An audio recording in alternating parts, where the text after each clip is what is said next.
Makeup कराने वाला और करने वाला, उसकी हाइप कितनी क्रिएट हुई है। Okay, exactly. तो जितनी हाइप होगी उतने उसी तरह से चार्जेस होंगे। समझ में नहीं आती हैं समटाइम चीजें कि मार्केट का रेट कुछ और चल रहा होता है, सैलून वालों का रेट कुछ और चल रहा होता है, होम बेस्ड करने वालों का रेट कुछ और चल रहा होता है। तो खर्चा जो टोटल है मैक्सिमम इसके ऊपर लाइक एक पार्टी मेकअप के ऊपर 7 to 8 लाइक 1000 लग जाता है। उसमें हेयर स्टाइलिंग शामिल होती है, उसमें स्टाइलिंग होती है, उसमें मेकअप होता है, उसमें लाइक आपका नेल कलर होता है, आपकी लैशेस होती हैं, ईच एंड एवरीथिंग लाइक एक आपको प्रॉपर लुक दी जाती है। अच्छा, और अगर यही आप जैसे कुछ मोटी मोटी ट्रिक्स अगर हमें आम लोगों को सिखा दें, देखने वालों को, और वो अपने किसी इवेंट या किसी शादी को अटेंड करते हैं, अपने घर के किसी फंक्शन को अटेंड करते हैं, तो क्या वही मेकअप वो कर सकते हैं अगर उनके हाथ में उनको हुनर आ जाए? सबसे मेन चीज होती है कि आपकी प्रैक्टिस। आप जितनी अच्छी प्रैक्टिस करेंगे आप उतना अच्छा मेकअप कर सकते हो। अगर आपकी प्रैक्टिस नहीं है, जाहिर है मतलब कोई किसी के दिमाग में घोल कर डालता नहीं है ये चीजें, आपने सिखा दी हैं, लेकिन आपकी प्रैक्टिस के ऊपर डिपेंड करता है कि आपकी प्रैक्टिस जितनी ज्यादा होगी आपका हाथ उतना अच्छा पॉलिश हो जाएगा। अच्छा, ये जो बेस लगाई जाती है हमारे मतलब पाकिस्तान में मोस्टली देखा जाता है, जो हर शहर है, हर शहर के हिसाब से अलग अलग टोन होती है। जैसे अगर कराची में जाते हैं वहाँ पर इतनी चिट्टी बेस को पसंद नहीं किया जाता। बिल्कुल ऐसे ही है। यहाँ पर जो क्लाइंट है वो ये कहता है कि हमें फेयर कर दो, चिट्टा कर दो। अच्छा, और उसके बाद अगर जैसे डूई मेकअप कर दो या ग्लॉसी मेकअप कर दो तो कहते हैं ये क्या तेल नाक पे पकौड़ा निकल गया। वो कहते हैं पाउडर ठूस दो, नहीं करेंगे तो एंड में जाकर खुद ठूस रहे होंगे, टेलकम पाउडर लगा रहे होंगे, भले मतलब मुंह पे भर देंगे। तो आप कभी मतलब देखते हैं कि डिफरेंसेस हैं ऐसे? मेरे मुख्तलिफ शहरों में मैं काम कर चुका हूँ और एक्सपीरियंसेस हर तरह के लोगों के साथ हुआ है। लेकिन कुछ लोग बहुत नेचुरल पसंद करते हैं, जैसे हमेशा कि आपको आंखें अच्छी चाहिए होती हैं लेकिन आपको बेस और वो सारी चीज़ें बिल्कुल नेचुरल चाहिए होती हैं। और कुछ लोग बहुत फेयर मांगते हैं, लाइक एक्स्ट्रा फेयर अपने कॉम्प्लेक्शन से भी ज़्यादा। कुछ टाइम के बाद डीऑक्सीडाइज मतलब हो जाती है, बेस ब्लैक होना शुरू हो जाती है, ग्रे होना शुरू हो जाती है।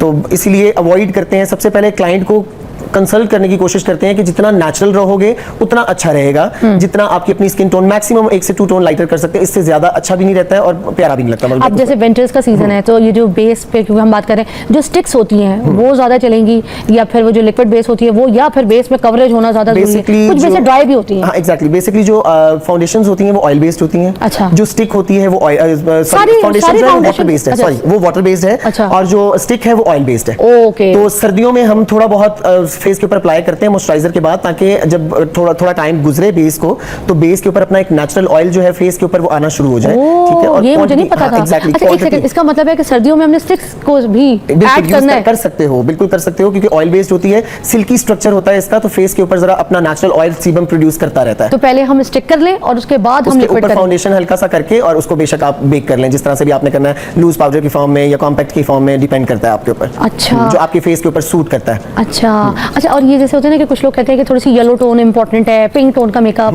तो ये बेस में भी येलो टोन, पिंक टोन, क्योंकि कुछ लोगों को तो बेस ही ग्रे कर जाती है, वो चिट्टे के चक्कर में जाते हैं और वो डायरेक्ट जब व्हाइट बेस या पिंक बेस लगाते हैं तो उनका मुंह ग्रे कर जाता है। ग्रे की बेस टोन नहीं होनी चाहिए। इसकी टेक्निक क्या है? फिर हम जरा आगे ब्रेक के बाद जो है ना शुरू करें। डिफरेंट टोन्स होती हैं, हर तरह के कॉम्प्लेक्शंस होते हैं, हर तरह की टोन्स होती हैं। अब डिपेंड करता है कि टोन आपके सामने जो क्लाइंट की टोन है, फेस टोन क्या है। ठीक है, फेस टोन के ऊपर मतलब आपके पास ब्रिटिश आ जाता है, पेल कॉम्प्लेक्शन आ जाता है, बॉडी स्ट्रक्चर आ जाता है, डिफरेंट टाइप्स के आपके पास फेसेस जब आते हैं, तो आपने पहले उसको एग्ज्यूम करना होता है कि आप बेसिकली करना क्या चाह रहे हो और क्लाइंट की डिमांड क्या है।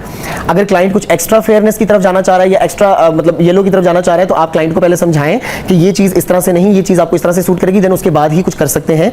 आप क्लाइंट को बिठाएं, उसके बाद मुख्तलिफ कलर्स के कैमोफ्लेज होते हैं जो कि आपकी स्किन टोन को बैलेंस करते हैं। कैमोफ्लेज करने के बाद आप ऊपर फाउंडेशन लगाएं, जो भी आपने फाउंडेशन फिर ग्रे नहीं लगेगी, लेकिन अपनी स्किन टोन के अकॉर्डिंगली। इतनी मोटी मोटी मजे की बातें बताई हैं आपने। आज से आप लोग जो भी अपनी बेस देखें, बेस इज वेरी इंपॉर्टेंट। अगर आपकी बेस ठीक नहीं होगी, आपने चाहे आई मेकअप अच्छा किया हो, आपने contour, blush on, lipsticks, colours कुछ भी, आपकी बेस से ना आप पहचाने जाते हैं। किसी की फटी हुई बेस होती है मुंह पे, किसी की पाउडरी होती है, किसी की टेकी होती है, किसी की लेयर पे लेयर चढ़ी हुई होती है।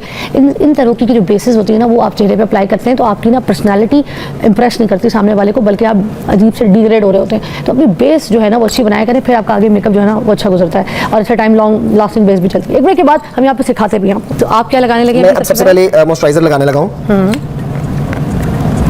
या okay, very very fine brand, मेरा बड़ा फेवरेट है। ओके, मगर आप अपने घर पे अगर कोई भी पड़ा है तो वो लगा सकते हैं आम ब्रांड। बिल्कुल, मॉइस्चराइजर होना चाहिए लेकिन अच्छा होना चाहिए। ओके, जिसके ऊपर बेस जो है वो स्टे करे। अच्छा, बेस खराब ना हो। ठीक है, जबरदस्त।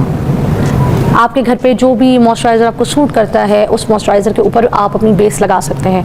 ठीक है, और कितने स्मूथली उन्हें देखें, कोई रगड़ रगड़ के फेस पे कोई ऐसे मसाज नहीं किया, नॉर्मली उसको एब्जॉर्ब किया है थोड़ा सा स्किन के अंदर। अप्लाई करने के बाद उसको छोड़ दें। ओके, और हल्का सा फिक्सर स्प्रे फेस के ऊपर कोई भी किसी भी कंपनी का आप इस्तेमाल कर सकते हो। ठीक है। ये मिस्ट भी चल जाता है या नहीं? नहीं, मिस नहीं, बेसिकली मेकअप फिक्सर स्प्रे ये जो तो होता है आपने मैक का मैंने किया है फिक्स प्लस, मैक का फिक्स प्लस किया है। और अच्छा, और ये मैक का फिक्स प्लस जो ये इन्होंने किया ना फेस के ऊपर, ये आप बाद में भी कर सकते हैं आफ्टर, है ना? ये एग्जैक्टली, आफ्टर मेकअप भी कर सकते हो, बिफोर मेकअप भी कर सकते हो। अच्छा, अब हम लगा रहे हैं हम आ रहे हैं फाउंडेशन की तरफ। अभी हमें ज़रूरत नहीं है कि हमको बहुत ज़्यादा कैमोफ्लेज करें, क्योंकि फेस के ऊपर इतनी प्रॉब्लम्स नहीं है। अच्छा। सिर्फ ये रेड स्पॉट्स हैं, ये हमारे बेस में ही कवर हो जाएंगे। अगर ज़्यादा कवर नहीं भी होते, थोड़े बहुत नजर आ रहे होते हैं, तो मतलब उसमें डरने वाली कोई बात नहीं। जैसे जैसे टाइम गुजरता है, बेस सेट होती है जैसे जैसे, तो ये अपनी जितनी भी प्रॉब्लम्स होती हैं ये सारी सॉर्ट आउट हो जाती हैं। और बेस का जो टोन है वो कैसे हम सेलेक्ट करेंगे? वो इनकी स्किन टोन से पहला जो एप्लीकेशन करनी है पहले प्रोडक्ट की, वो आपने अपनी स्किन से एक टोन डार्क करनी है, ताकि आपकी जितनी प्रॉब्लम्स हैं सिर्फ आप उनको कवर कर सको। अच्छा, आप बेस अभी जो लगा रहे हैं बिल्कुल लाइट पतली बेस बिल्कुल, नॉट्स की बिल्कुल, लगा रहे हैं, बिल्कुल। और नॉट्स में आप अपना शेड खुद देख सकते हैं कि आपकी स्किन से एक टोन डार्क कौन सा शेड है, ऐसे ही है? जी जी बिल्कुल।